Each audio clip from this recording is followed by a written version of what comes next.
మృత్యువు అంచున ఉన్న 58 ఏళ్ల మహిళను మెడికవర్ వైద్యులు అద్భుత చికిత్సతో కాపాడారు.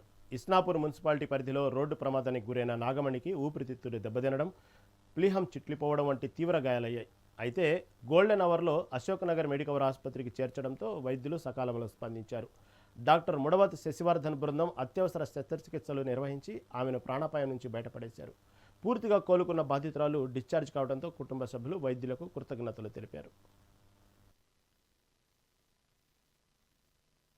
టెక్నికల్గా హ్యాండిల్ చేసి ఆ సర్జరీ కంప్లీట్ చేసి పేషెంట్ మళ్ళీ ఐసీయూలో షిఫ్ట్ చేసి మళ్ళీ స్టేబుల్గా ఉంచాం. సో వన్స్ అన్ని ఆర్గన్స్ ఒకటేసారి ట్రీట్ చేయకుండా పేషెంట్ని స్టెప్ బై స్టెప్ స్టెబిలైజ్ చేసుకుంటూ స్టెప్ బై స్టెప్ ట్రీట్ చేయాల్సి వచ్చింది. సో స్ప్లీన్ తీసిన తర్వాత కూడా పేషెంట్ని నెక్స్ట్ ప్రొసీజర్స్ ఫర్దర్గా చేయాల్సినవి ఏంటి అంటే leg surgery and thigh bone surgery and leg surgery. ఇవన్నీ చేయడానికి కూడా పేషెంట్ని స్టేబుల్గా ఉంచడం was more important. So blood transfusion ఇచ్చుకుంటూ పేషెంట్ని జనరల్ అనెస్థీషియా అంటే వెంటిలేటర్ పెట్టి పేషెంట్ని 1-2 days స్టెబిలైజ్ చేసిన తర్వాత స్ప్లీన్ సర్జరీ చేసాం. స్ప్లీన్ సర్జరీ తర్వాత ఒకటే సిట్టింగ్లో thigh bone surgery and leg bone surgery రెండు ఒకటేసారి కంప్లీట్ చేసాం. రెండు కంప్లీట్ చేసిన తర్వాత వెంటనే మళ్ళీ పేషెంట్ని ఐసీయూ షిఫ్ట్ చేసి మళ్ళీ ఫర్దర్ ట్రీట్మెంట్ కంటిన్యూ చేసుకుంటూ వచ్చాం.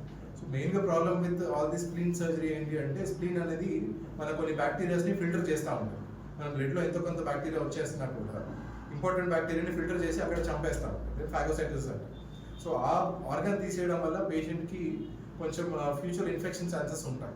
సో అందుకని ఆ కవరేజ్ కూడా ఇచ్చి దానికి ఒక వ్యాక్సిన్ ఉంటుంది. ఆ వ్యాక్సిన్ కూడా ఇవ్వడం జరిగింది.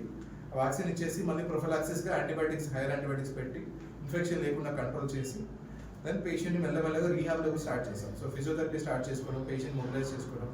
So all these while patient